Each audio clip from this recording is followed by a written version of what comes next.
We'd like to welcome everyone to our South River City Council meeting tonight at 6 p.m. on Tuesday, June 11th, 2024. We'll begin with the Pledge of Allegiance led by Councilman Fields, and then I'll offer. Okay, will the audience please stand and repeat the Pledge of Allegiance? I pledge allegiance to the flag of the United States of America and to the republic for which it stands, one nation, under God, indivisible, with liberty and justice for all.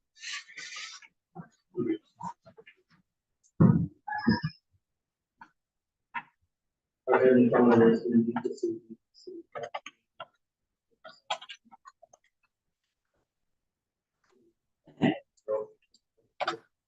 in the city,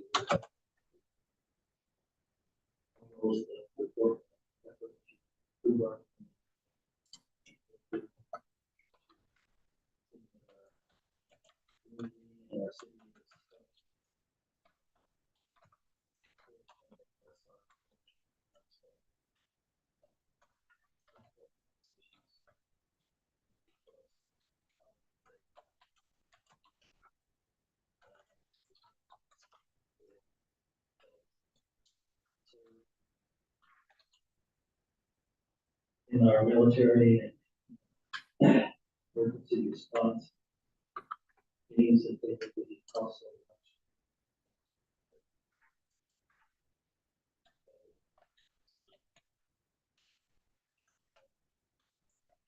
reasons that we enjoy the opportunity. That's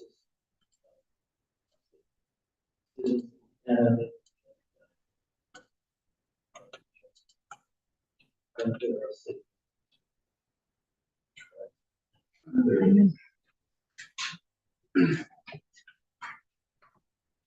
Okay, we'll begin tonight with public comments. We've got some comments for the pulpit and state your name and your city. And we'll have 3 minutes to address the council. We're open for public comments.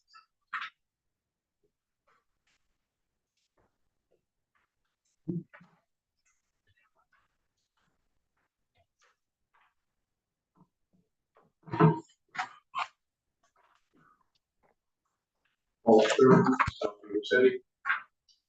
Public comments go over page 2 of the packet 108 and addresses the work discussion, which I just found out just happened. The presentation of the packet is somewhat confusing because the work discussion topic is shown before the CCD spot. Evidently it did. On page 2 of 108, discussion of topics are presented with the developer's proposed changes. These are not complete and do not address all the city council's 9 April 24 CC meeting concerns. And this block is extracted from that 9 April meeting. The page 2 excerpt goes through what the developers are currently proposing. I have some concerns about that. I do not see any information regarding exhibit A, clarifying boundaries, and B, clarifying phasing plans, and therefore cannot provide detailed comments associated with these important issues. Of particular importance is exhibit B that was heavily discussed during prior presentations. A reminder, phasing was extremely important for this proposed development because the impact on commercial and its income to South River City. As presented, if a commercial building permit is issued, then there would be no restrictions on completing the townhomes and issuing certificates of occupancy. It does not clearly identify that phase 1 must be completed before certificates of occupancy can be issued for the phase 2 townhomes. The city has run into this in the past with this development and developer interpretations. Another point not addressed in the developer's new proposal being presented tonight concerns stated during the 9 April meeting, see above, was the height of the commercial building.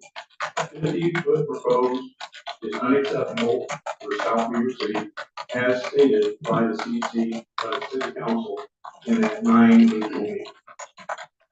Second public comment.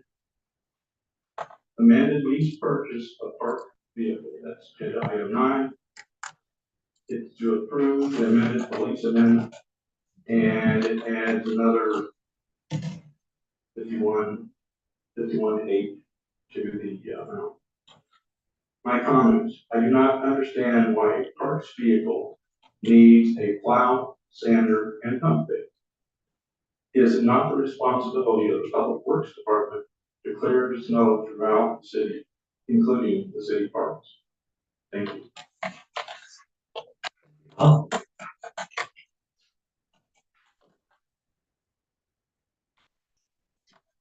Mitch Vance, Bountiful City.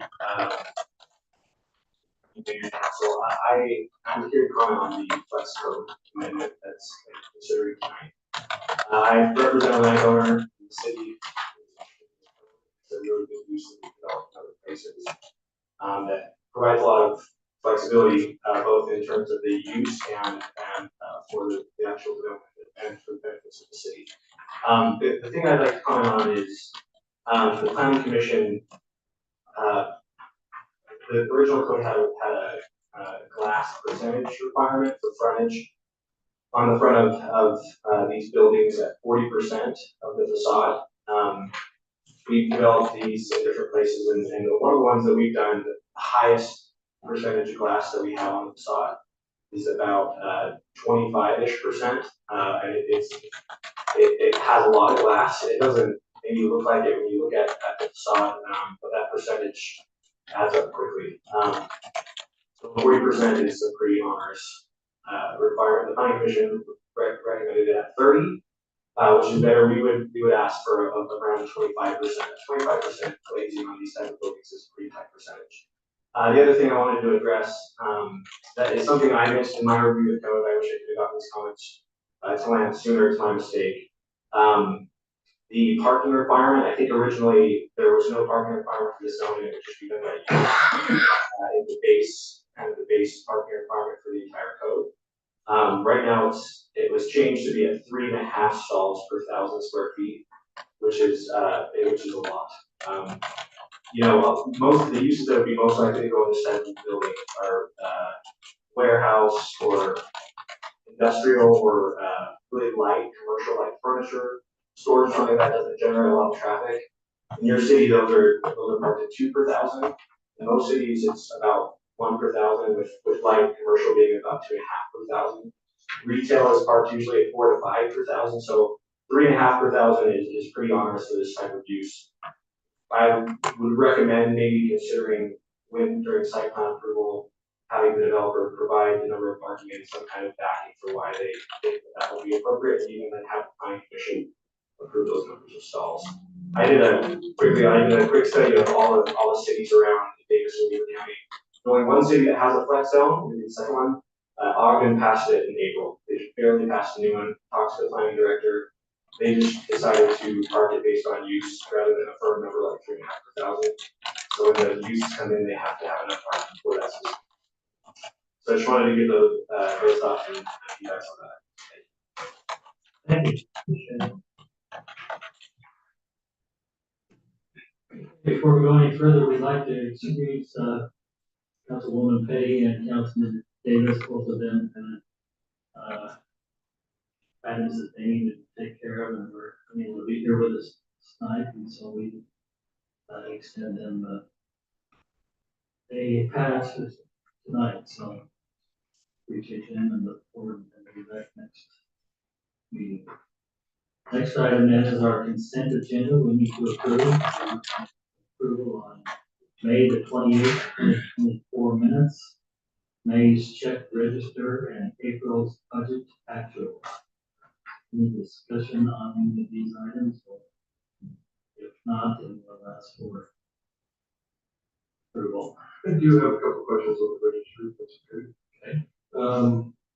The one that kind of caught me off guard was that AT&T Mobility Telecom Services, all over different amounts. What kind of feature are we going through with that? When is that actual service? I mean, it's not a big, but 79, 71, 182. He's on page 8. Okay, sorry. Page 8 of 1. My understanding of the AT&T mobility bill is that it has to be broken up by the various DL codes of different departments, and each department has different amounts of phone lines. Okay. And then.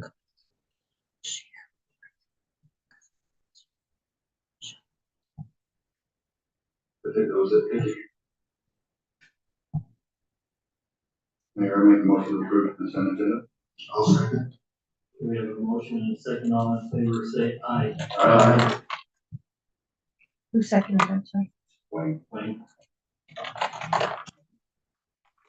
Next item is a public hearing. We look for a motion to open a public hearing on 2024 budget amendments.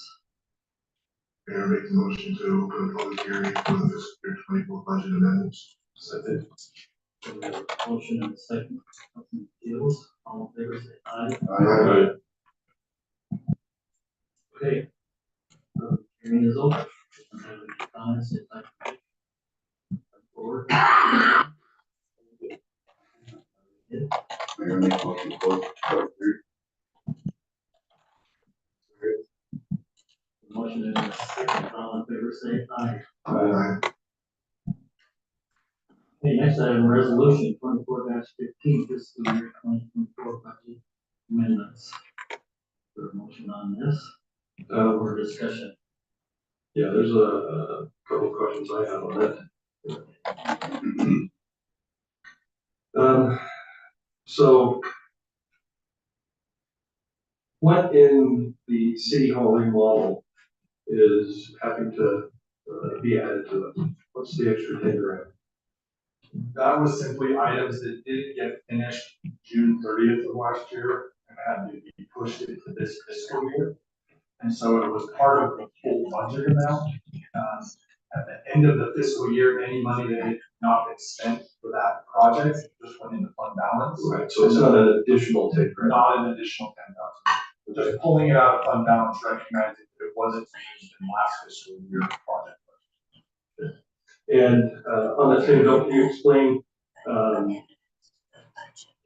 what happened on the public works director just being moved? Because I think that was just a wash also, correct? Right, that was when the SB, I forgot the number, when the gravel pit money came in and we had to adjust where line items hit within the city budget, and the public works director, salary, and all kinds of other elements associated with that position.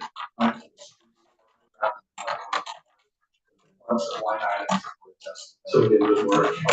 This is the county, yeah, but where it hits, and Marin has spent time making sure that all of the line items for the fiscal year are hitting the right locations.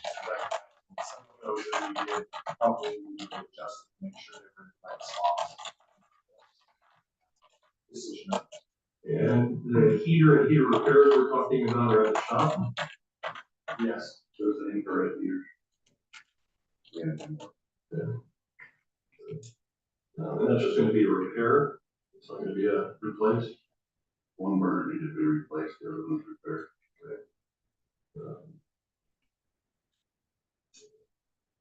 Vehicle line, so we were getting into some of the detail. With the, can you explain the parks trucks?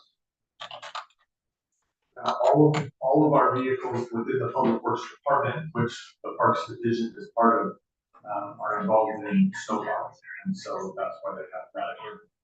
So, because during the winter, it's. Snowplow equipment and parks equipment. And that's a $20,000 lease payment per year. Yes, so with the additional equipment that was not included in the original quote that came forward and that the council approved, that was missing, and it was found later on that that was not part of it, that equipment needed to be part of that. Okay, Is that?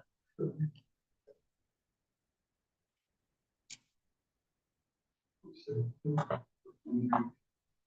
I like another. No.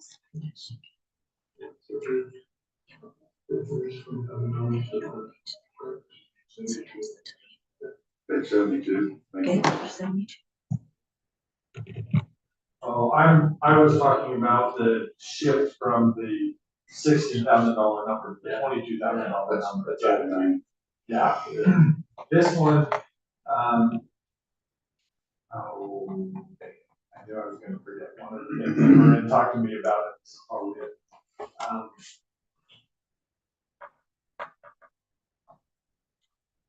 That was the original, when the two new parked vehicles came forward this year as part of that, gravel pit money. That was the money originally for that. Okay, so that one's also a wash. That was the money that the council had previously talked about. Now we just need to make the official budget amendment to have that show up. So it's gonna show up, it's not an increase to $20,000. No, that's the money, that's the money that previously been discussed for the parked vehicles. And now we need to put it into the books. So I guess when we go down and look at the telephone, which I don't understand, because I don't think the titles are really helping. So telephone, same thing, in and out, $2,300, and then down 200 quarters on the report. So that's just changing to a different account. It's not an increase at all. Correct. That money has already been budgeted and it was showing incorrectly based on when we moved a public works director into the other department. And so Marine's cleaning that up and having it the right line items. Okay, so if I were to look at this budget amendment number 2, the only increase that we're looking at funding is the heater repairs. That wasn't expected, right?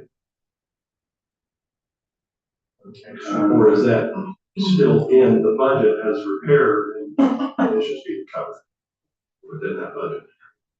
And that was an unanticipated an expense Right. that we needed to use fund balance to cover and increase that line item so that we would have enough to cover. Yeah, and that's the only one. The rest are just account.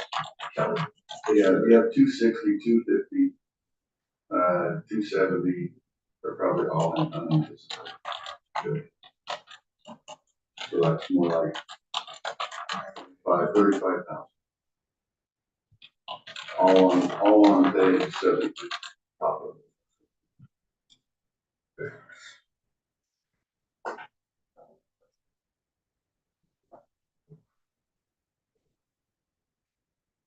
Thank you. Okay, any other discussion? Would like to make a motion then? Mayor, I move to approve resolution 24-15, fiscal year 2024 budget amendments as presented. Second. We have a motion and a second, we'll do a roll call vote, starting with Councilman Robertson. Aye. Okay, motion carries, thank you. We're going to make an adjustment in our agenda right now, and we go down to item number 10. And move to fiscal year 2025 budget. Some people have to be at other meetings, so we'll discuss this item at this time, so. Was there any discussion that they want? I thought. Proposed budget. Items. Based on the staff report, there's 2 items that probably need to be discussed. I don't know who wants to take the lead or go through those. If Dave wants to lead it, Dave, if you you want may. to? The property tax, sidewalk repair, tier 2, civic, fire department, side by side. If you're okay, let's start with fire departments instead of the ones that have plan insurance. Work through from there. So the fire department side by side is probably the one that affects them. that's been brought up in committee and talked about a couple of different times, and I know the intention was to discuss that in the last budget work session. But with the other discussions that we had, it just didn't come up. So we want to make sure we have that discussion now. Question is side by side, in or out, currently in the tentative budget, as we get ready for final budget. What is the council's decision on that? Well, I always more than want to speak. You want me to take the lead? I think, as I said in the last meeting, I do support the city would be better off with oil. No doubt about it. The functionality that it has, the uses that it would do, and more importantly, the safety that it would provide our firefighters. I think it's very important for our city and all the rural areas that we have. Did you say quick? The Did you quick. say side by side? That's it, quick. This was the side by side. I do think that that is there. I think, though, that this has an extremely large price tag that I can't, in good conscience, give both. I know we need the side by side, but at the same time, I think that it still has to be measured with budget, what we have, and the discussion that we're going to have just a little bit probably about raising taxes. So in my mind, I want to prevent that at all costs. So I just don't see the side by side on this budget. If we need it, yes, I do think we need it. I think that it would be helpful on some of these trails and things.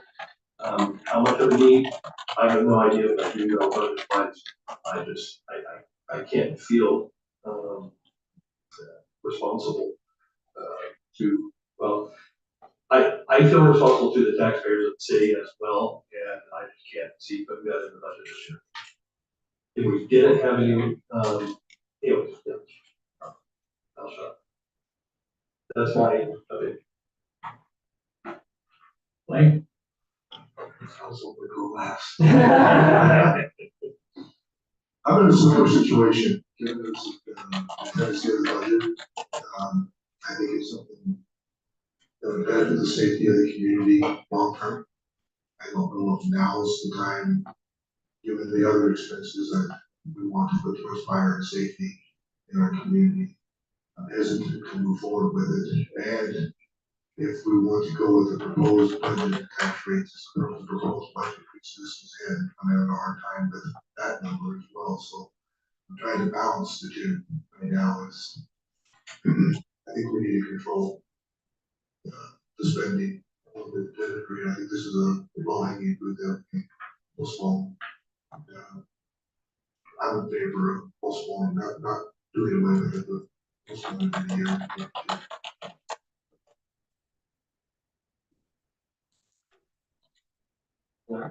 Just another issue on waffle and nothing back and forth. I mean, when Councilwoman Betty basically talked about it being, because how old was the one we looked at from Lady? Like 15 years old or something. You know, when the average that out, it's like $4,000 a year paying to have that side by side be down there. It swayed me towards, I think we do we need it this year? I tend with the current budget constraints we're under, I would probably need to put here. I mean, I don't know where we're gonna find some of this without just going down the road of raising property taxes, and that's not me. I wish I knew the number, but we're short of it. It feels like, I mean, somewhere in there, of course, it's not adding up. I mean, it's a few percent. I know. Sort of what way With where we're at on property taxes and where we're at on what we have. I mean, I just don't see that. you want to take a pause and talk property tax first, and then. I appreciate that. I think maybe we should, because So an email was sent out, and then I know that it was posted as an addendum. with property tax information. So let me tee that up just a little bit and explain the email that went out. Every year we wait for the county to provide us the proposed certified tax rate. You know this, but just speaking broadly so that anybody listening understands the process. And the proposed certified tax rate is established based on a formula that in order for the city to receive the property tax revenue that they received the previous year, there are two components, and that is value of property times the property tax rate. And those two things obviously give us the amount of revenue that the city receives. The proposed property tax rate is not established until the value is assessed and understood. And once the value is assessed, then the county will back into what the certified tax rate or the proposed certified tax rate is in order for the city to receive the same amount of property tax revenue year over year. That changes as new buildings come in and there's new growth. But in a world where there's no growth, the city would receive the same amount of revenue every single year for property tax. And that rate would change based on the values. What that does is it means there's no inflation that cities capture over time, and the property tax rate as values go up decrease. Of course, the reverse happens every once in a while where values might go down and the rate would shift up a little bit in order to, again, provide the exact same amount of revenue to the city from a property tax standpoint. So in the email, there were 5 different rates that were identified.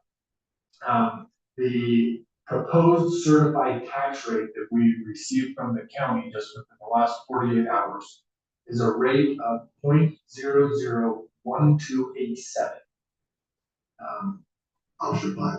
Option 5. So these are listed option 1 through 5 with the highest rate down to the lowest rate. And the lowest rate is the rate proposed by the county. It would give us the exact same revenue that we had last year, minus any growth. Okay? Question? Feel free. Laura, I just want to jump in to clarify that you're doing a job, also. Okay. So that was the proposed certified tax rate of 1287. We've talked about the difference between holding the rate and holding the dollar. Right? If you hold the dollar, you accept the certified tax rate year over year, and your dollar stays the same, that value stays the same, and your rate changes. It goes down. It normally goes down. It erodes. It erodes. If you choose to hold the rate and your rate stays the same, then as values change, so does the amount of money that the city receives. So option 4 was last year's certified rate. So Yes. the difference between option 4 and option 5 is our property values went up about 10%, according to the county. Exactly. So our current tentative budget anticipated a 5% change in value. Meaning if we held the rate at what we had, if we received 5% more in revenue, that would equal the rate of 001355, option 3. That's the current tentative budget. We anticipated that. It was a projection. It was an estimate.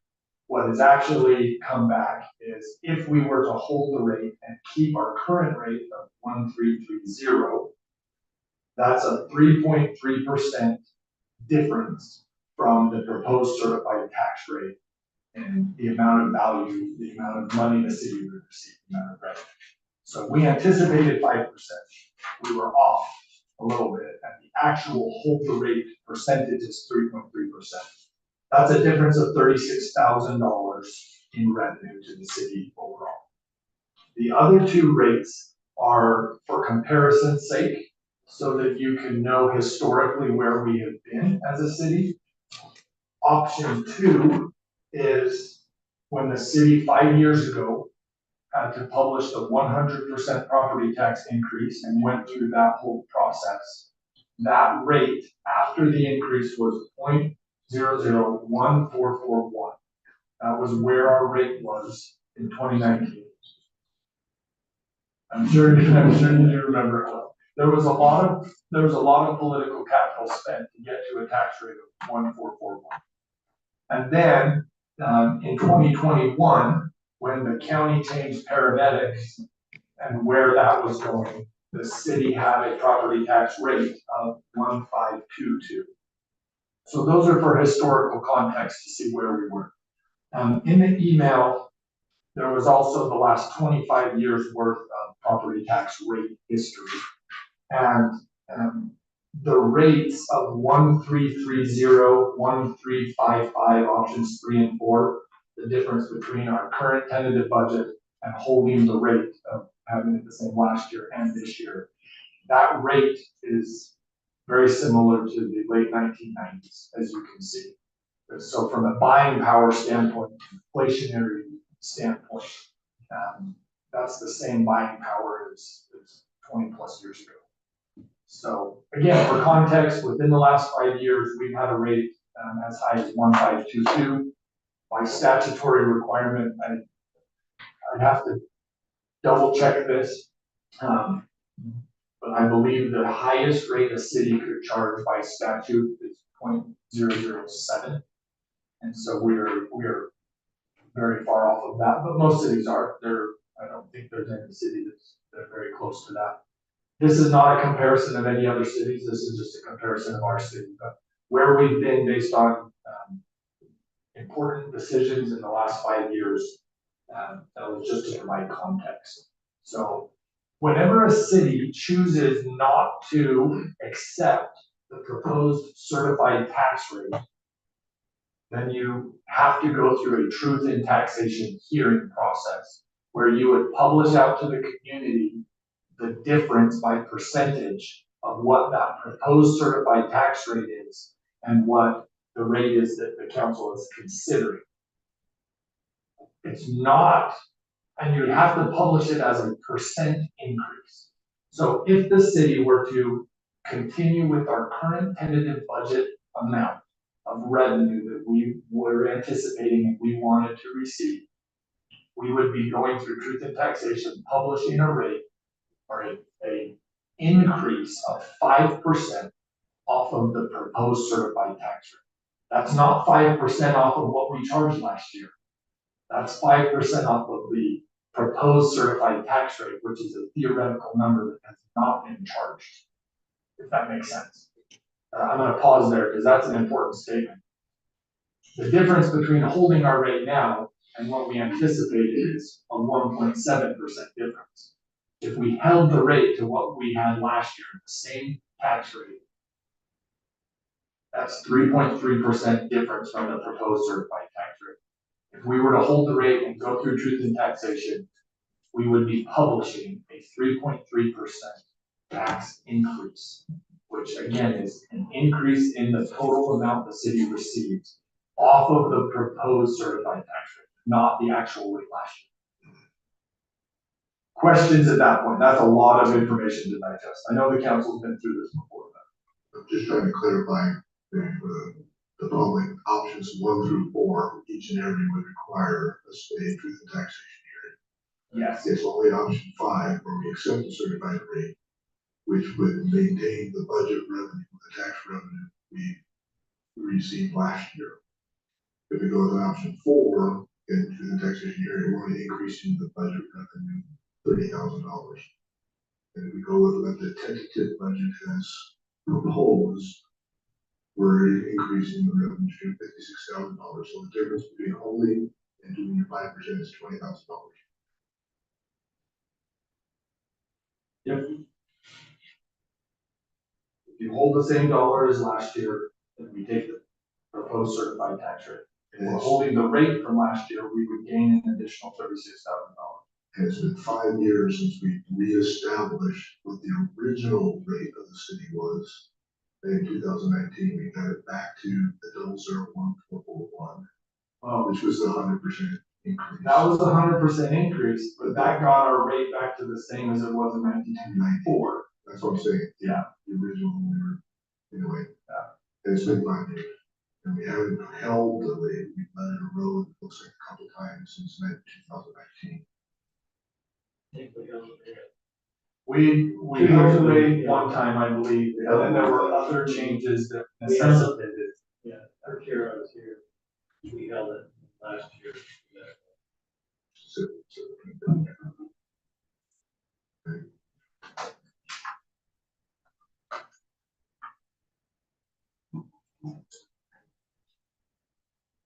So, that all being said, why was the current tentative budget not based on the holding the amount, which would just make sense?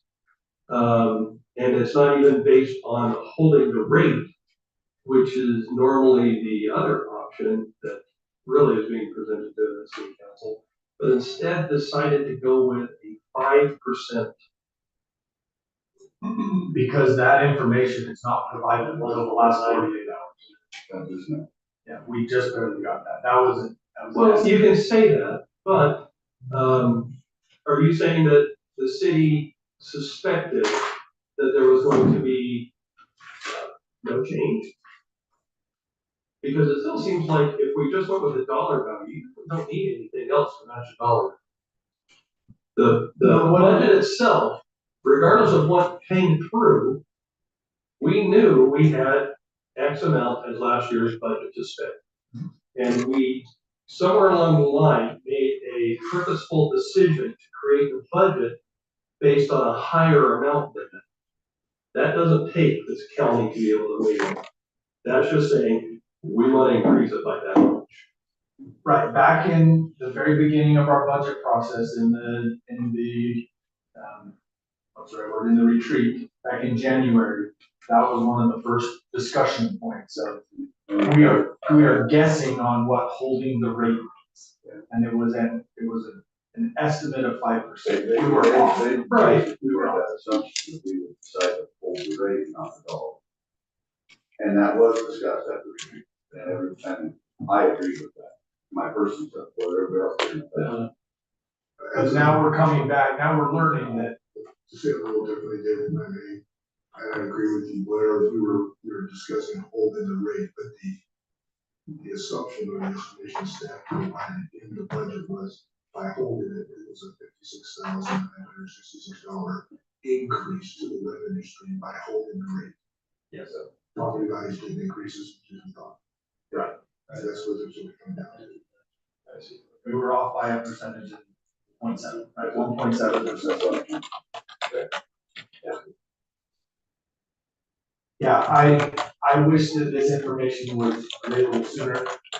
I know that I only know bits and pieces of the county process, but the values are essentially established or starting to be assessed January 1 or December 31st. That's when they have to do this whole process of assessment, and then they have to do all the calculations and whatnot. And there's a lot more to it because you've got commercial versus residential, and they pay different based on the 45% exemption.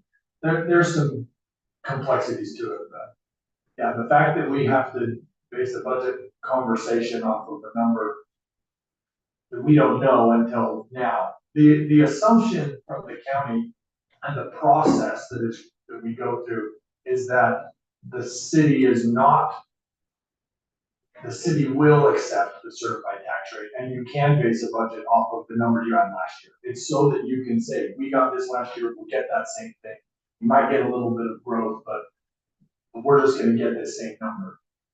What cities have learned over time is that doing that is great from a budget standpoint to say we know what we're getting, but it's terrible from a service delivery standpoint when your rate continues to drop and you have more and more needs in the city to provide services to to what's taking place in your community. And so it's a tough call. I do understand what you're saying, and I, to a point, agree with that, but, it's not always the services that need to be cut to make a budget fit. Sure. And it's, you know, I don't wanna get into just blaming the state, but it's like saying, oh, I'm sorry, if you guys wanna cut the taxes, we're gonna have to fire teachers and policemen and firemen and all the people that really matter. You know, and it's just, that's not really the case. There's a lot of overhead. So, yeah, but I understand also this is not something that we could predict on it, but I guess. Yeah, I appreciate the information as to where we're at, what the budget's based upon. I would like the council to maybe contemplate in this decision, information that was brought forward in several different settings. But because of the ground pitch, sales revenue is grossly decreasing because they're not what is selling for it to the tune of about, would you say the shortfall is about $130,000 a year? That goes to the parks. So that parks budget is going to be in dire straits next year and definitely 3 years. We're going to be trying to figure out where's this additional revenue going to come, because there are no services. There might be a little bit of services that can be shaved, but not to the tune of what we have come to appreciate and this level of expectation. You know, those monies that used to come in, I don't see those monies being reestablished. I don't see that also having great revenue. Correct me if I'm going wrong on my understanding. The only word I change is recreation. Recreation, excuse me, recreation, thank you, that recreation. And I say that by looking at these options, like 5 years ago, we established a 001441. That's what we established 5 years ago, to get us back to the 1990. And I wonder if it's not appropriate, given what the future costs that are coming. I'm not a fan of doing truth taxation hearings every year. If you're gonna do it, and to me, it's like once every 3 to 5 years. But others might disagree, some of them are on hold the rate. But I have the opinion, if we're gonna do an increase in the hold rate, maybe get back to our what is our established rate. And that would be 001441.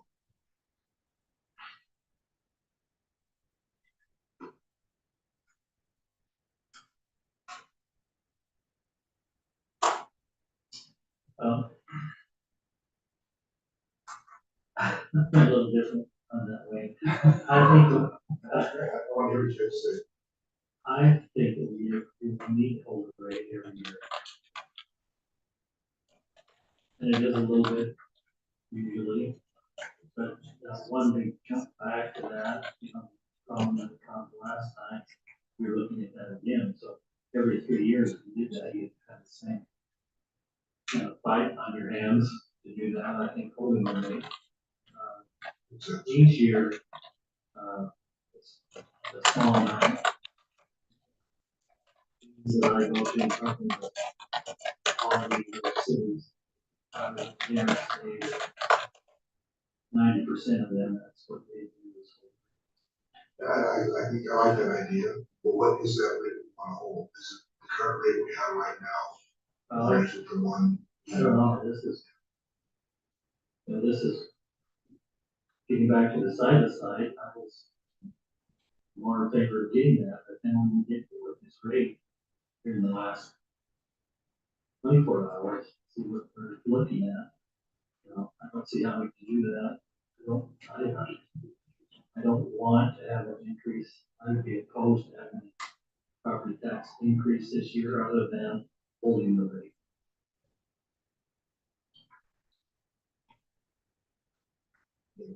The 001330. Okay. And I'm gonna be in the middle of it too.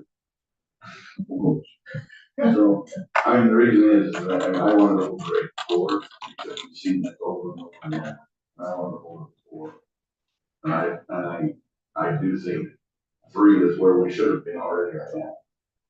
I mean, I know we let it drop for 1.441, but part of that was we lost some of that from the paramedic service, just like it shows that we had to roll it a couple other ways from the 1.441 too.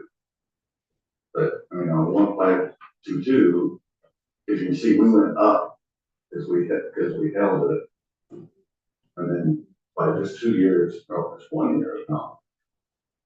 Did we go 2 years or 1 year without not holding the rate? Just one. Just 1 year. And so I mean, I think we need to get back up higher. I mean, you know, from the other finance side, looking at it, I just don't see where we can allow it to decrease. If we don't get back to towards that, what Wayne's looking at, 1,441, I mean, we either need to work ourselves back to that point or something, because it's not sustainable. Just like with parks or recreation, whatever, you see that coming. We can see it coming. And it's gonna have to come from somewhere, or we have to do it.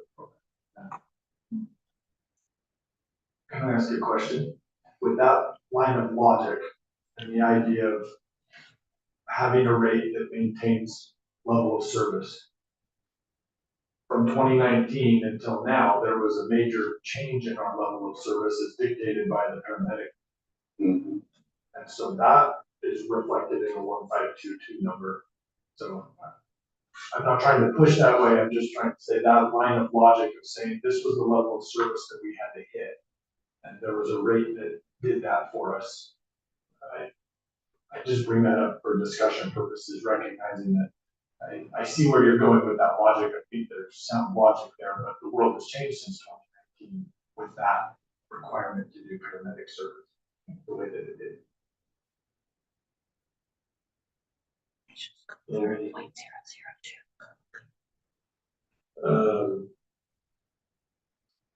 You know, I gotta tell you, I think the city has a habit of increasing the tax, like it's a credit card rate out there. We get a higher limit every year, and we plan on spending that. And from seeing this, it looks like we even plan to spend more than that, with the 5%. And I know we're only talking, we're talking 36,000 versus 56,000. In the scheme of things, it's not huge, and it's definitely not when compared to the amount of money that the city has been spending. But I have a very hard time saying, well, you know what, this is what we're going to do, so you citizens are gonna have to pay more. And next year, we're gonna say, we're gonna have you pay more. I like the idea of holding the rate, very specific rate, and not having to touch it. I don't care if we have to have a tax meeting every year. So what? But if we hold the rate, we're not doing anything to increase or decrease. We're saying that our means may change, our budget may change, which means the city has to change. Not we just get another big dose of cash. And I know that you can look at the 3.3 as like a COLA. Like a COLA, where it is just the cost of increase that's going to be happening as the land goes up. But at the same time, last year, we did not increase the amount of money that we spent and used in the city. And everything still was working perfectly fine. Now, did we get all the new toys we wanted? No. Did we get to make a grander city hall? No. But we're South Weaver. We don't need to pretend that we're something bigger and larger. We've got a small budget, and I have no idea if it's true or not. I have only heard that South Weaver pays more in taxes than the other cities because we demand more. And I understand we don't have a commercial base yet, and we're working hard to get that. So I get it. We're going to have a higher set. But at the same time, I just have a hard time not only not holding the rate, but planning to exceed the rate. And I know we didn't know the numbers beforehand, but at least from this, we know that we were going to spend 57,000 extra this year than we were last year. Back to what started this entire discussion though. So the current tentative budget, as of right now, matches the option number 3, 1 million. That matches it. So is that with or without the items that we have listed here, the side by side. That is with the site. That's with the side by side. So if we take off the side by side, we're actually down at holding the rate. Are you saying down to the certified tax rate? What about, Well, not certified, no, just holding. yeah, just hold the rate, option 4. Because if it's already in it, you're saying that that's, because we're increasing $56,000. What's the price tag on the? So without that, we're matching the rate and the amount. So if we did that, we could stay the rate by just taking off that one item. Now, I'm just picking on that because that is the first one on there. But there's a lot of other areas that could have been taken from if we would have started with the proposed budget as not increasing at all. So, and bad on me for not understanding that maybe in the retreat. But that was definitely the intent I had in mind. So, I think it makes unless you can find something else in here of equal value, I mean, that's an exact reason why something, the value of the side by side. Can't do it because I mean that. From a philosophical standpoint, staff was bringing forward budget items, and I think you all could attest to this through the committee discussions that this was a maintain level of service kind of year from a budget standpoint. There was very little that was, let's add new, let's do something different, other than I would say the parks, because of the RAP tax, which allows us to do the big park projects that we discussed in changing the actual park structures. I do disagree with that because the fire department, we do have a for-profit, if you will, that's a horrible word to put it, but a way of recouping money with the wildfire program. That didn't succeed because of the great blessing of not having too many wildfires. But it also has a way of rebuilding and putting it back in. So I don't think we can just say that it's that one program. There are others also that are looking at actually cutting some of their costs. Can I say one thing? Maybe it's out of line, but I'm only speaking for the fire department, but as a department head representing fire department, I agree with this is a hard decision. I just do also want to mention that there are costs that are required that are beyond our control that are hitting us because of inflation. And so looking at our cost of certain items year after year after year, the huge cost increases that we're seeing on medications and some of the equipment that we need, there are costs that due to inflation will automatically make our budget go up over year on stuff that we're required to have with certain medications and stuff that are just beyond our control. I think that's a word. I thought it was worth saying. Yeah. Even though there are inflationary things that we need to consider every year. Is that in your current budget already? Yeah. I just wanted to say that from a philosophical standpoint, that's something we deal with year after year after year when it comes to the supplies and purchase. I think you need to.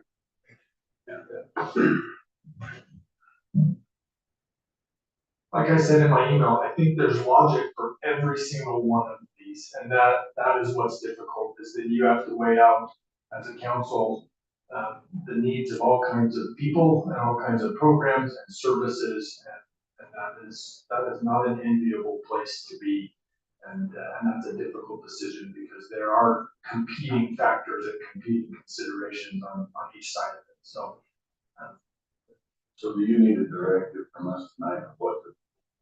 Can we go back to that? Can we go back to that sheet that was showing these items? Well, each item is yeah, page 107. Well, to answer your question real quick, Blair, I think it's an easy answer. On June 25th, in our next city council meeting, a decision has to be made, either to hold the rate, either to accept the certified tax rate or go through truth in taxation. And when you go through the truth in taxation process, you will put a ceiling of what is the highest rate you would consider. And then you can drop down anywhere from that to the proposed tax rate. But that's the decision that has to be made in 2 weeks. And we could prepare documentation for either of those, right? To adopt a budget and accept the certified tax rate, or to go through the truth in taxation process. We can be prepared either way. So you don't have to make that decision tonight, and in some ways it would be unfair to make that decision tonight without 2 council. We want to move on. The sidewalk one, I think, is an easy one because it's just rebudgeting from last fiscal year. If I'm not mistaken.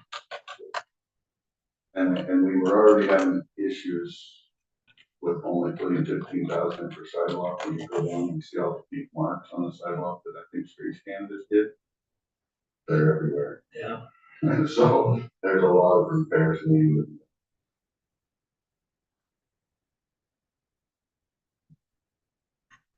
Does everybody agree with that? I agree with that. You want to stand by. So we only spent, the $250,000 was budgeted for curb gutter sidewalk repair. And we only used 100,000 from last fiscal year. We're just moving another 150 over. So we're now at 165. So we only had $15,000 budget. And that doesn't go anywhere in that sidewalk repair. That's like one repair. Yeah, yeah. After that, Tier 2. This was, I don't know how to address this. I want Wayne to address this one because he's probably really familiar with it. I thought the same thing. why don't you give me the hard ones? All right. Want me to address this, what this is all about, or what my opinion is? Either one. What this is all about, is I think it's like 2000, I want to say 2011, 2012, the state legislature, due to increasing costs by employers to cover the retirement system, came up with the tier 2 system. It's a little bit different than tier 1, allow the employers to put the money into 401k on the hour. They had a choice, two employees had a choice, to allow them to put up to a certain amount, up to 10% into a retirement account they're choosing. It basically put a cap on what an employer had to contribute toward the tier 2s. Tier 1s, it still increases and keeps to go up. Well, this last year, we've exceeded, as a state, we exceeded that cap. In order to recoup the funds in order to pay out the retirement funds, they need to have so much money coming in, a portion of their salary. Well, this year, they estimate that it's 0.7% beyond that 10% number. And the law, at the time that was written, said employers don't have to pay that or anything above 10%. So that 0.7 above 10.7, so that 0.7 above would be the responsibility of the employee to cover that cost. And it's not an option. That's the option. That's how much money has to go into their retirement account or to keep whole when they retire. The state did consider that this year, and it was not required for most employees, but they did give the option to the employers for fire safety, that they could have that option. There's a difference there between the certain class of employee versus general employee for tier 2. In essence, basically the tier 2 was to limit the upper end of how much employee have to contribute to an employee's retirement system, the pension, if you will. And now, as you've read in the packet, there are different cities that are addressing different honor that they're coming up with other funds to make the employee whole. There's different creative ways of doing that. I think, now my personal opinion, I think it's a slippery slope. You do it this year, what's to say next year or 2 years when the rising cost of inflation continue to go, and you're going to continue to support the employee that way by giving them an additional COLA or increasing. At some point in time, you're going to say, well, the employee needs to start taking that responsibility. That 0.7% of the salary is money. It's not a significant amount of money. But we have an option. We can either cover that cost as a city on behalf of the employee or telegraph to employees, we're covering the first 10%. After that, it's on you. I think that's what this is coming down to. And they don't have to put that additional amount in. Yes, they do. Okay, and that's one of my questions. Are you Yes, required? you are required. Because the state retired is required a certain percentage of everyone's salary in order to make a full make if they retire. And by capping the employee on the full year contribution 10%, and they get what's the additional money has to come. So we either cover the first year and send a message to them, we can't keep doing this, or we send the message now that, hey, we're doing our 10%, the rest is on you, or something in between. I'll let Linda speak. That's very well said. Thank you.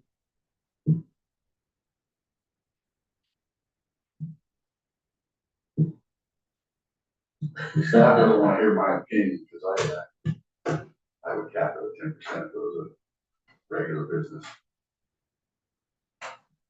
Well, that's what I did with my work. That's a decision we made.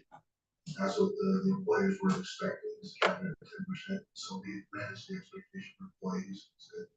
Now we can be creative if there's a match that the city's doing on their 401k already. They contribute so much to the 401k and the city's doing a match.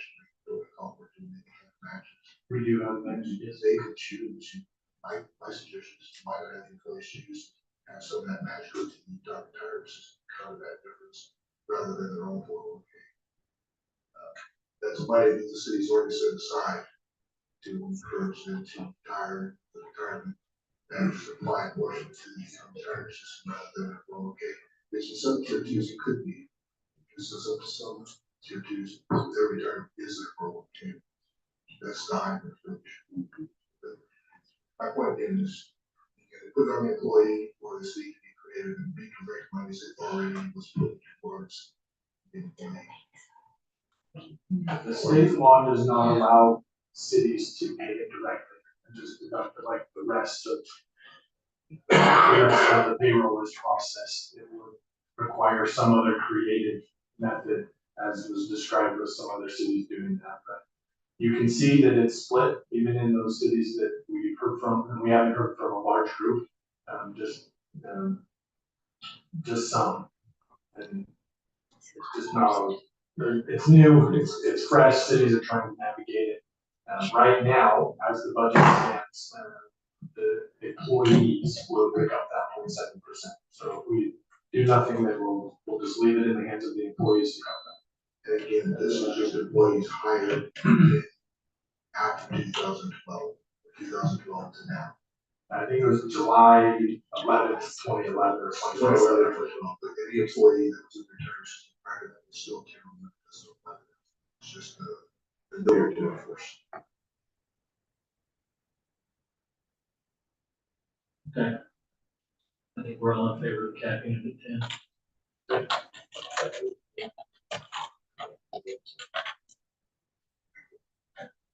I guess basically. Okay. I am definitely in favor of doing that. In general. Okay. So, the civic review online community software.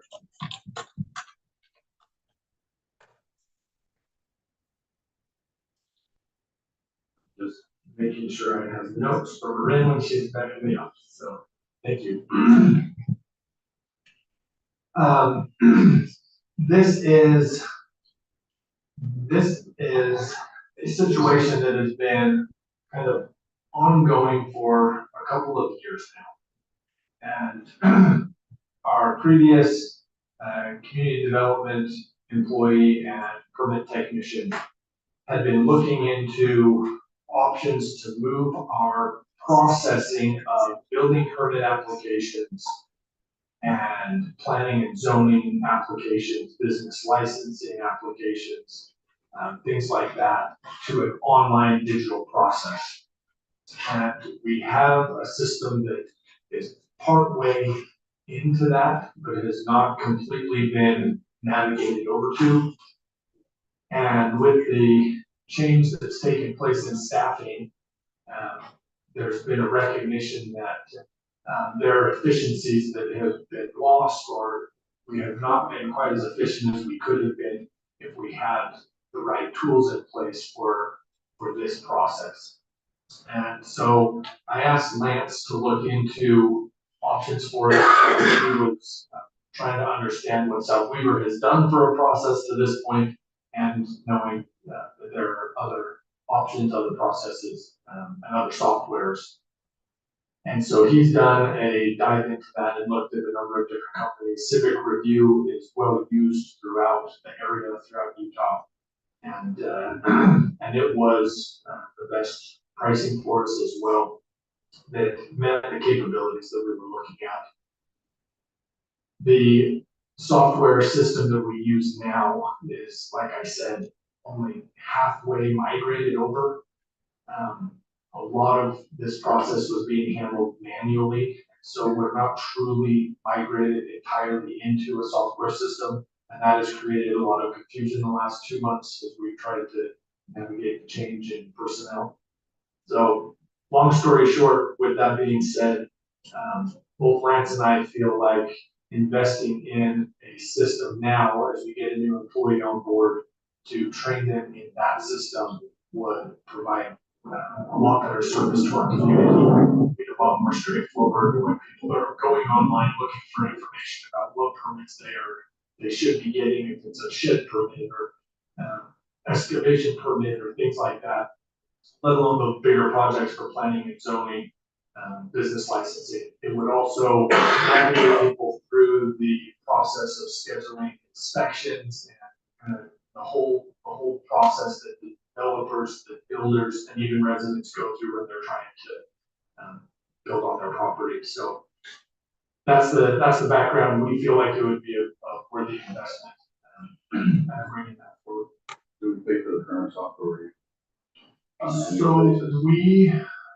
The answer is yes. The short answer is yes. The long answer is we were a beta test for a new company over the last 2 years that is developing a software system. So we have not paid anything yet for it, because they were using us to kind of work out the bugs and learn what cities need. It's a local company from somebody that lives here in South Weaver, but it is not capable enough at this point for the things that we need, especially with the level of resource we have for staff and things like that. So that's kind of a hard decision to say. We've been working with them to help them develop a program, and we've had it on the cheap, and that's been good for us. But again, we haven't fully implemented it, and it's not getting started. Yeah, that's pretty important. I'm supportive of the civic review online improvement software, especially that it looks to be revenue neutral for the first couple of years. How many building permits did we do last year? I'd have to look that up. I'm not sure off the top of my head. Not even a rough guess. Lance? Yeah. You gonna look it up? I'm just wondering, because we're looking at fairly, it's a little over, the first year, a little over $1,000. And then after that, every year it dips down below that.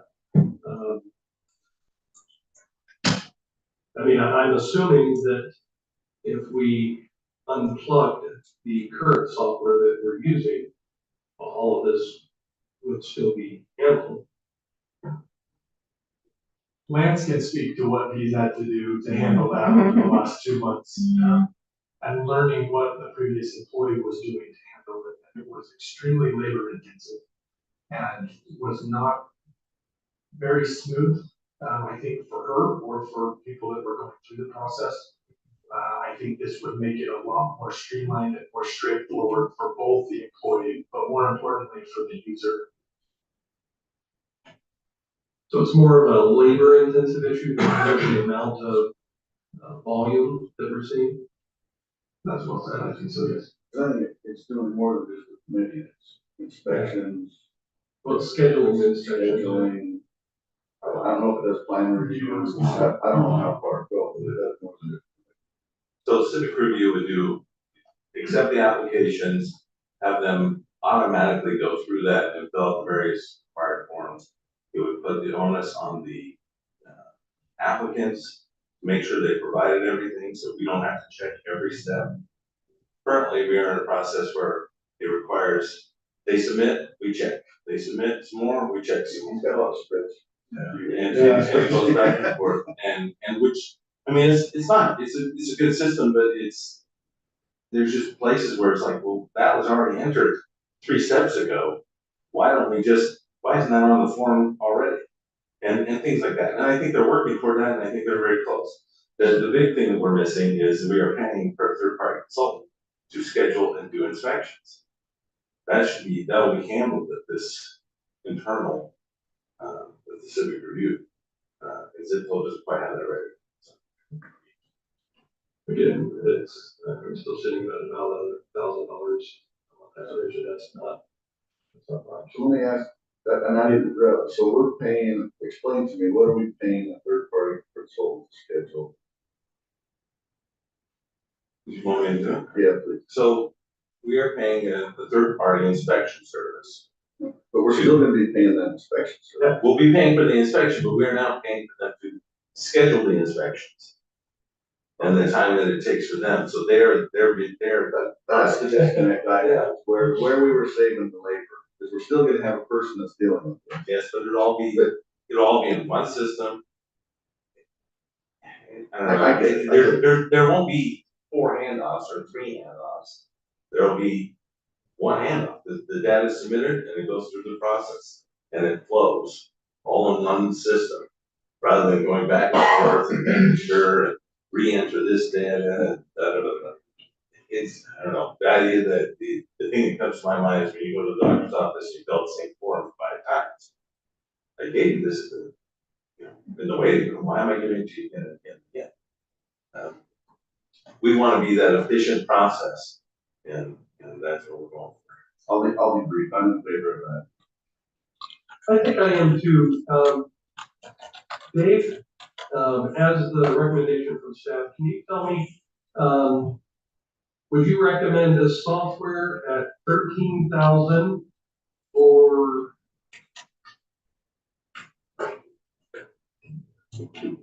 Never mind. I don't want to answer the question. I think we're all in favor of that one, Dave. Thank you. Okay, back to the side, you want to discuss that? You want to wait for the I think we have. Right. Well, 3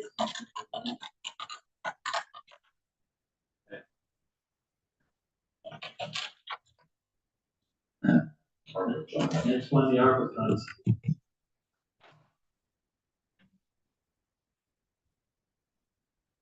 Question is, should the remaining 20,000 go to the 7% for software? Yes.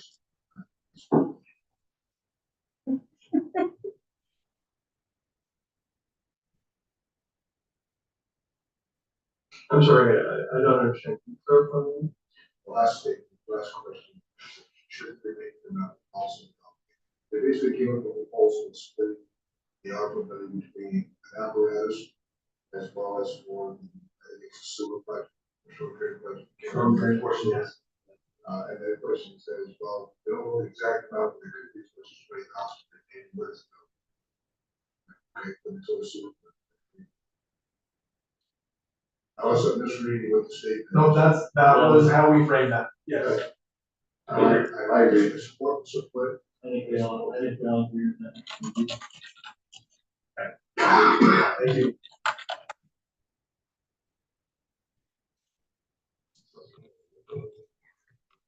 Okay. Get through the time. So let's go to item number 7 then.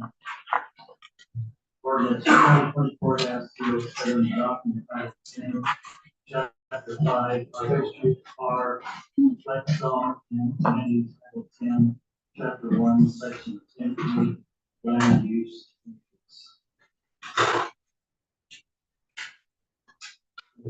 this ordinance. I know the right person to lead on this, um, so this is one that the code committee, took on, and, I have to admit, I have not seen a need for it. But it was one that, as a committee, we decided to tackle.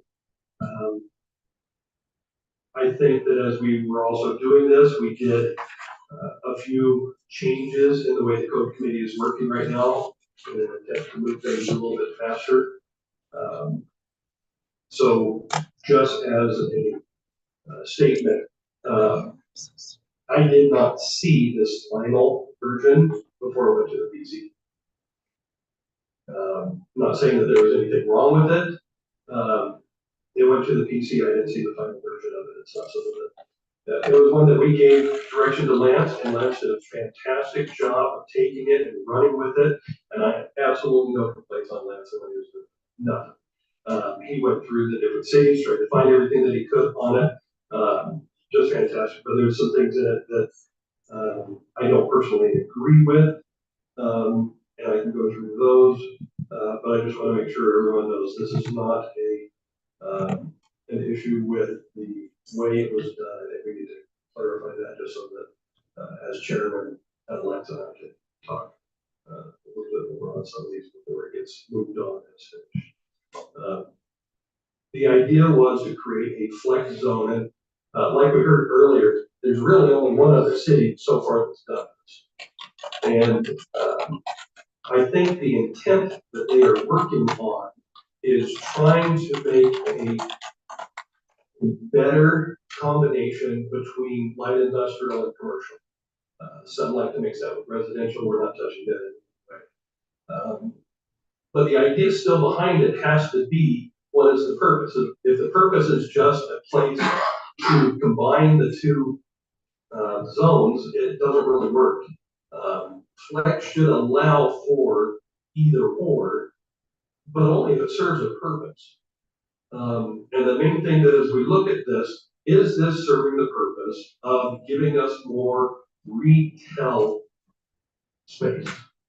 Is this taking commercial / industrial and changing it to a more industrial, more warehouse, more big buildings with very few windows?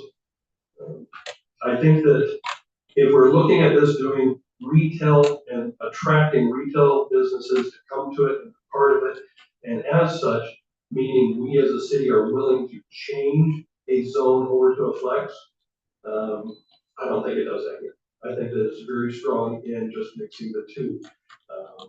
And I was in on this. I am, like I said, I am not blaming Lance, I'm not blaming you at all. This is something that, as we're going through it, and I'm looking through here, a lot of the mixed use on it, really, to me, doesn't seem to have the individual purpose of increasing that retail component. It does make it so we do have a good flex area, but anyone know what a flex area is? I know the developer does. What do you consider a flex area? Yeah. Well, I'm not very good, so I'll say yellow. I'm kidding there. Sure. Okay. In terms of the flex use. So the examples that come to mind for me, Would you mind coming to the microphone? sure. We stayed this long. Yeah. You stayed. It's an emerging use, right? It's an emerging type of building. The examples that we have done, and have seen, for example, I take my kids to a flex, I call it flex retail, flex industrial space, where he has ninja zone. So he does, little boy ninja gymnastics on a ninja gym, and they have a garage door they can open in the summer. Right next to, it's in Bountiful, right next to his ninja zone, there's a furniture store that sells, couches, chairs, and they use that garage door. And then there's a realtor's office that just likes the light that comes in through these big windows. And then there is more of someone that is, I think it's a retailer that mostly stores and ships products coming in from out of state, right? So it allowed, it's a space for these kind of uses that can fit together and do benefit from a big garage door, but also need a storefront for people to visit. It's a lot lower traffic. You call it a storefront or just a front, a business front? These usually have storefront window, storefront door. A lot of times they have blade signs or something like that, because it is a storefront retail for most of these uses. They just have limited amounts of people coming. It's not a commercial retail use where they have a lot of traffic. So for that reason, to us, it's a good use between the residential zone and more highly traffic commercial Transition, so, well, like a transition. right. Because it's just not a lot of traffic, but it still has a storefront, it's a unique use that there's a lot of demand for. And as a commercial zone, what is it that a commercial zone is providing? Most cities do. So in my research, those cities don't have flex zones like Bountiful, Woods Cross, where we developed it. They don't have a flex zone. They have a commercial zone that permits these kind of uses. So this is just one way to do it. This is the way that Ogden has done it. You guys are considering doing it, but a lot of times commercial uses do it. A separate zone just allows you to regulate the specific use, is my understanding. So with that in mind, it goes back to the question, are we looking at this being a retail zone? Which would be a reason why we would change from just a straight commercial, which could be anything. Are we trying to make a zone that allows for different types of retail places to work together? I guess the problem that I'm still having and seeing is that if it's no different from a commercial, I don't know why we need it. If we're going to make it so that it's specific to retail organizations, I think that we need that. And that's why looking through this, I think it does a good job of being a commercial zone. I do see a difference when we look at the land use matrix. There are differences between a commercial highway and this zone. And again, Lance did a great job going through. I still have some questions and some differences that I would do on it. So I think that this is a great start, and I just personally, I don't know if it is ready for prime time. The only reason I don't necessarily know that I care, but we have had two proposals for flex space. Mm-hmm. And that's one of the reasons I think it was, and again, I'm not part of that committee, but I'm assuming that's one of the reasons it was on that list. Because we had a proposal over on that end of town, and we now have a proposal on this end of that. Yeah. We don't have anything to govern. Yeah, well, and that's just it. If we don't, then it is commercial space. And that's the question that I've always been trying to look through and see what is the difference? What makes it so that, for example, a developer would want to come to a flex space versus a regular commercial space? Is that because we now add things like, minor car repair, or you can now have a lumber shop or garden shop or something like that, that would normally just be industrial. And that's why again, this is why I said it's nothing towards Lance. I don't think we have a clear enough of idea of what we want to flex space. And so commercial already works and does it right now. So I would like to take a look and see what we do to make it specific to help both of these developers make a good, successful project. So that's just my thoughts on it.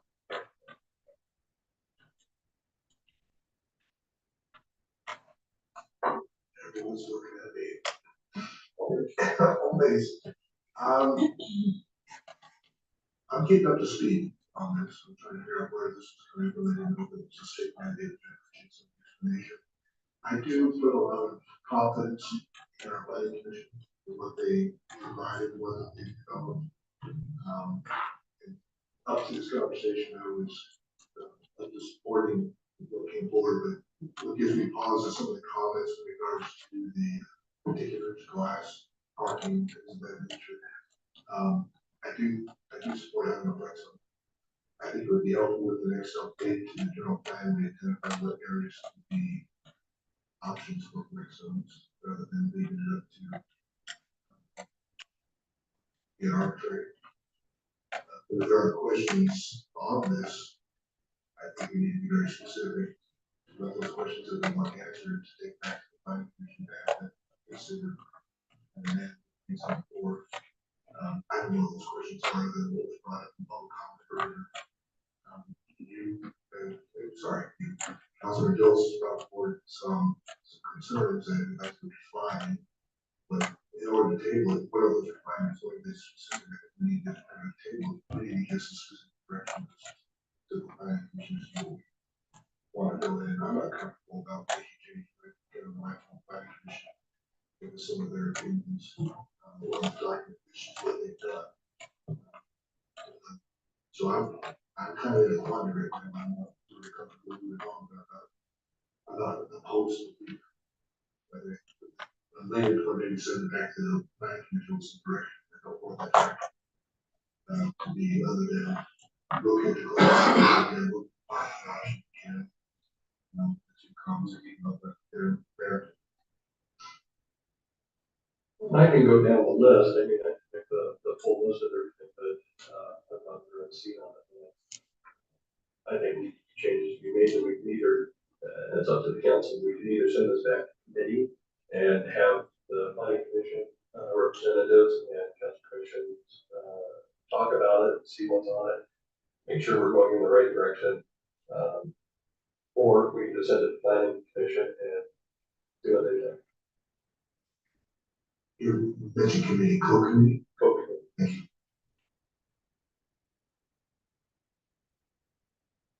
I think that's what I was,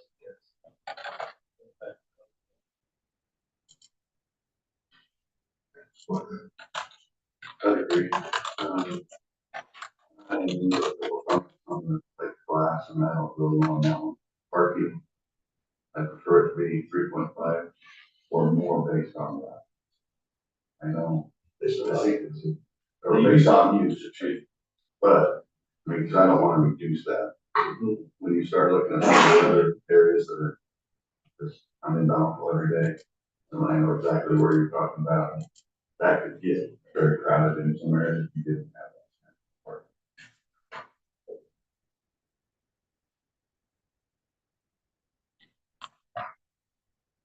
okay. Dave, any other questions of me? Or the need a motion to that? So let's have a motion.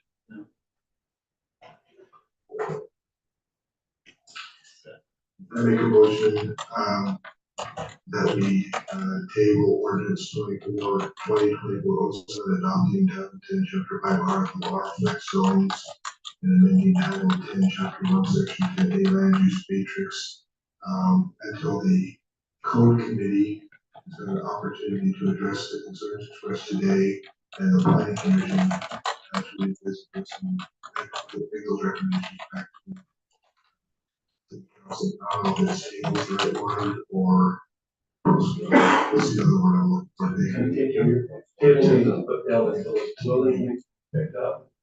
Continue just means that the next week. I think we need to table until it's ready to go back. That's my, I guess it's the motion. Motion and a second, with Councilman. Okay, motion carries. Item number 8, Public Works Facility Project.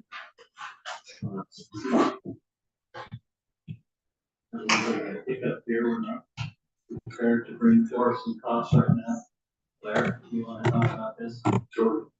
Just to update the rest of the council, so, Valley Design has brought back, it's been since last Wednesday, they brought back their initial, pricing based on the current drawings. Some items are within budget, some items are not. We met again this morning. a lot of the budget items are clarified. We are, I mean, I think bond wise, we're okay. But initial budget items, we're still going back and forth. We're gonna start to reduce some of the, items we've added during design to try to get that back down to our original budget estimate. There's just some things, we don't need to get all of these right here, like wash equipment, security, things that are larger numbers than we anticipated. You know, just, are they needs or they wants? And so we went through a lot of needs versus wants today. And they're gonna come back to us, and we're gonna meet again on Tuesday, this next Tuesday, to try to get down to that number we gave them. And then bring it back to us. We should have final numbers back and everything back. You have confidence in the numbers are giving you, that deadlines requiring you to look at the scope, monitor the scope to get within the budget. Yes, yes. Currently, we're not changing the overall plans at all. We're just taking out the catalog that's a luxury, I think. Yes. Trees. Trees are gonna be. Well, and just so everyone's aware, we may come back with a different landscape plan, because our landscape came in insanely. Yeah, I think the only thing I'd add is that we've gone through this whole process from initially thinking, we're just gonna have an architect design this thing. What's the cost for that? And it was $16 million range, right? We all threw up in our mouths and said, that is utterly ridiculous. That's not the cost for this. And now we've talked scope, we've cut things, we've got to what we felt was, this is the necessary level for this building to be. Then bid that out and brought that back, and now we're saying, we need to do some more cutting of things we thought were necessities, and now we're trying to say, no, can we do that differently? And it just caused us pause to say, no, let's refine this a little bit more. If we're all well within our bonding conversation, we're not talking about that, we're just talking about getting this to the cheapest possible for that minimum level of service and not. So it's helped us to identify some of those things that we thought would be appropriate, that we now go, can we do that a different way and a cheaper way, which we've been doing all the way along. Now we just have partners to back up some of this. And if you wanna go through item by item and stuff, I'm happy to sit down with you and go through it, it'll take a little time, but if you really want to know that, we should go through all that. We're gonna go through everything and how all of the line items are for you. I thank you for taking that up, yeah, I appreciate that, and consciousness to being frugal, thank you. Thank you. That's what we're doing. Okay.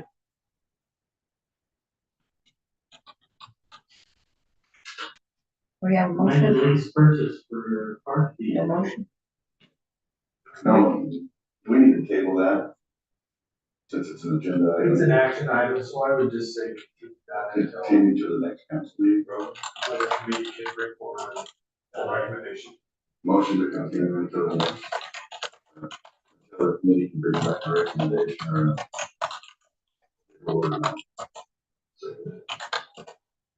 Favor say aye. Aye.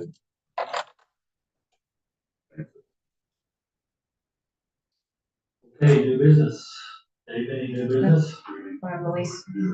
Or, All right, well, I thought that's the one we. No, no, Oh, works. Public Works, okay. Then let's go to item number 9, amended lease purchase for park vehicle. Any discussion on this? I think David clarified already that this becomes a snowplow vehicle during the winter, correct?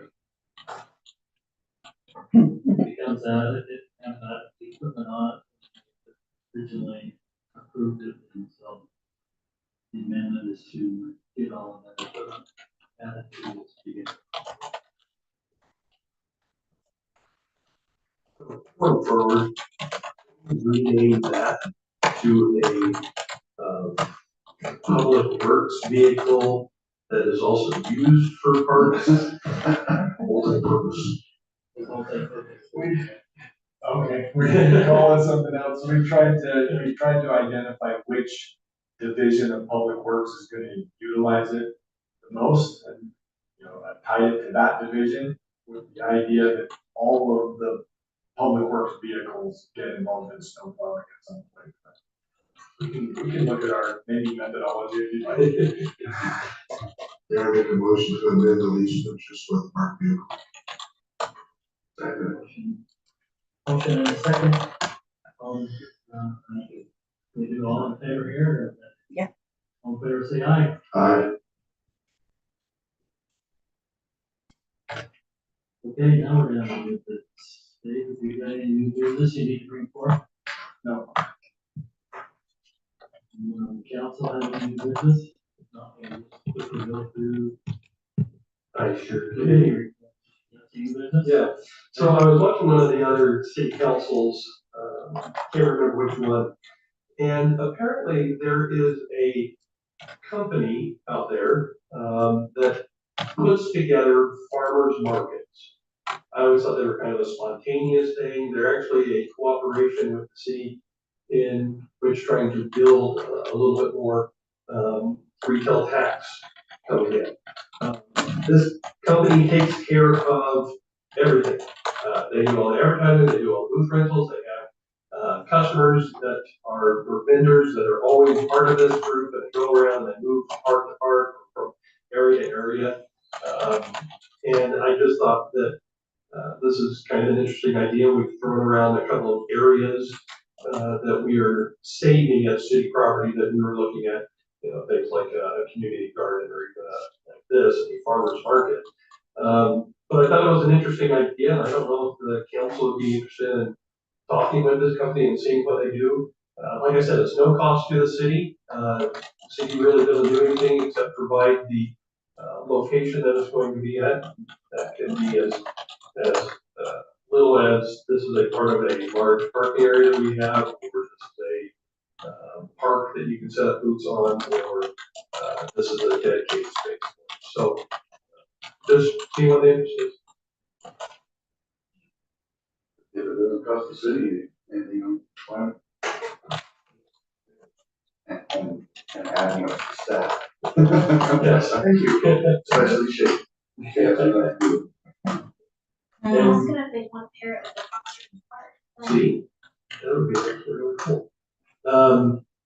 That's when it starts adding to you, that's why, that's where my mind is going. Is that, somebody that I should assign it to, or has to be assigned to, or what do we do on that? How about you send me the information and I can do some That's why I was trying, like, okay, I just brought it up, that was my part of this, was bringing it up. But I can, I thought that's how this relationship worked. If you guys had great ideas and you said, hey. I actually heard it out from Wade. I must speak.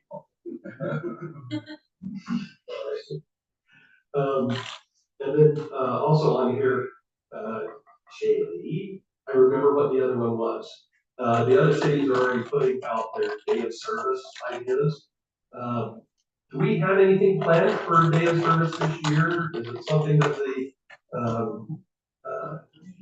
Very good success. activities committee, I don't know, and, The events committee. events committee, thank you. I don't know if that's something that, we're looking at or taking in, or setting up. Last year, we set up projects within the park that we could do. And we had a mildly successful outturn, but I don't know if that's something that we could put out there, see if we can get citizens to give us a hand on some of these full projects. So that was it. Would you like us to put together a day of service project or project list? I know that me and Shay talked about it very briefly at one point. In one of our little one-on-ones, we talked about doing something for day of service, so I can just. I just know I set that one up in my email so that I would talk about it earlier this year than like the day before, like we did last year or something around that range. So, I don't know. I'll help it any way I can because it does fall under the parks a lot. That's it. I received an email from a missionary couple asking about our day of service, if we had anything planned. And if we do, then I came back and said, no.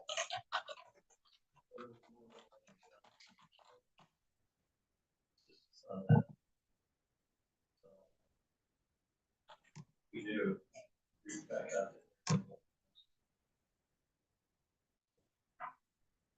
There's lots of weeds that could be cut down. Oh, is that? Okay. Committees, start with Shady. Tell us what's going on with the events. You can stop sharing. We'll have Angie here tonight, so. Our next concert in the park is June 27th. It is a returning band from last year, Dixon Hayes, so we're looking forward to that.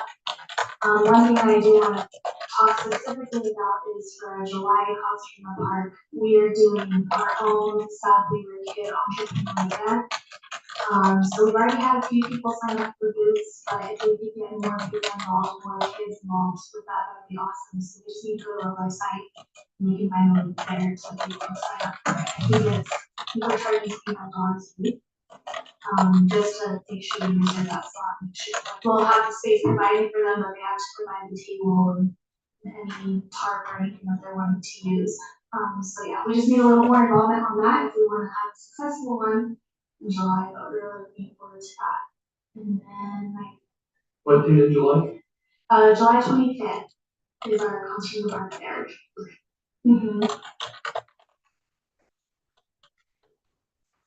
Oh yeah, and then there's senior lunch this Friday, so people can RSVP with Chris. Okay. Yeah. Thank you, Shady. Wayne? This is, just a personal note, that we're closing on fiscal year, and I want to extend a huge thank you and appreciation, gratitude for staff and all that they do on behalf of the residents. This is just a small cause of what gets done in the city. I recognize that, I think you also recognize that, thank you for your dedication, thank you. Thank you for recognizing that, Wayne. It's true. So, the code committee hasn't met yet, but obviously we're going to be looking at this and the process that we bring things forward. The public works, since Jeremy isn't here, the only thing I want to bring up on that was Dave, the speed monitor must be Davis County. Because I'm not talking the one at the bottom of the hill, there is one of the transport ones on top. Yeah. So what do we have to do to get that one? And do we get the reports from it? There are no reports from that one, but we can move it. Okay. Yeah, we can move that wherever we find. That's the older one, The correct? old one that's branded PCSO, but we have the ability to move that, yes. Okay, so we can't get reports from it either, or we just don't. No, that's why we bought it. Okay. It was not functioning. So the new one was originally placed on Deer Run for a while. We have reports from them.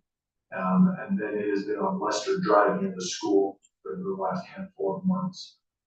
The intent for the Public Safety Committee is to kind of draft out a schedule of rotation of where that should be kind of in the hot spots so we can get reports on areas. 1 month or 2 months or whatnot. We'll draft out a schedule and then the Public Safety Committee will look at that and make sure that we're hitting the right areas and when that would be valuable. So we can have some real speed data. But we do have one trailer that can move around and get data.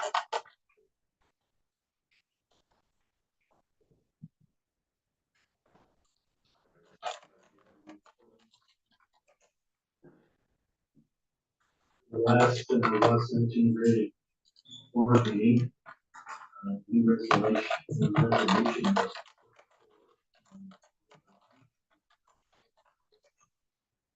On the recycling program.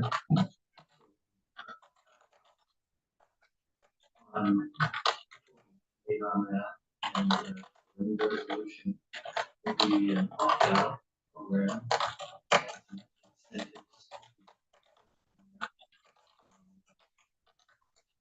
Different items, but we probably need to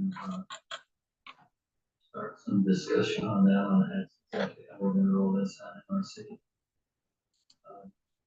And what type of a opt-out program we want. They're not going to make any suggestions, it's city by city. Program. But it will allow that to do what they want to do, is get the blue cans here and roll them out to every citizen resident in the city for 30 days. This is their proposal. I'd like to see. At the end of 30 days, then the residents would have the option to opt out if they don't want the recycling. I'm going to let the city.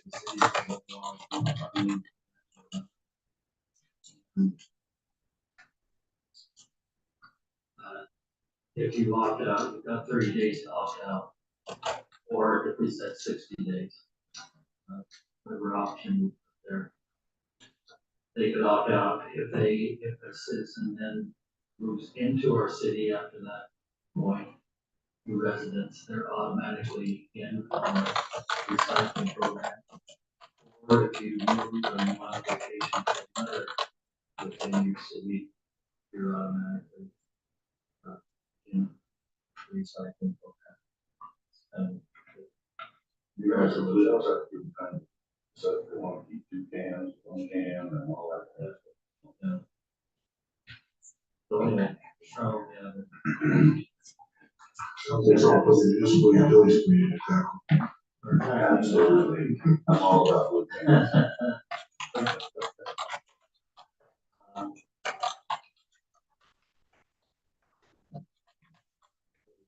They want to have that goes out July of 2025, so about a year. We were still working on proposals, so were we not? Yeah, I received some example RFPs for this type of thing, and so I just need to put together a draft for ours. And we'll run that through the community, make sure it looks good before sending that out. Thank you. On the Central Weaver Sewer District, at our last board meeting, they are going to go through truth taxation.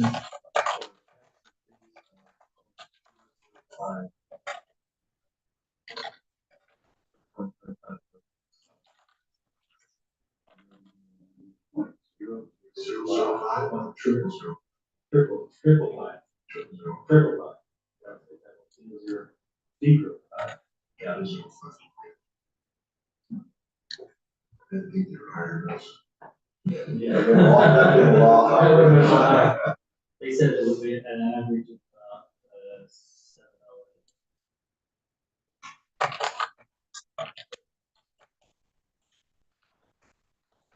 Okay, that's it. Anything else? Okay. Yeah, I have one thing.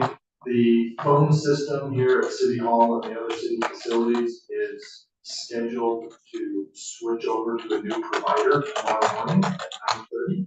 We're crossing our fingers that we've got everything planned for that, and there's not a hiccup, but there was public information that was sent out earlier today about that if there is a hiccup, we hope that it is short-lived, and there shouldn't be, but we just wanted people to know that was taking place. And I'd like to give a shout out to Raylene for her first city council meeting. Good job. She's been in planning commission already, but first time she's been nailing it for us. And Lisa's doing the Lisa's proud. Lisa is our trooper, she's here always. both of you very much. Thanks. For leaving. Move to adjourn. All in favor, say aye. Aye.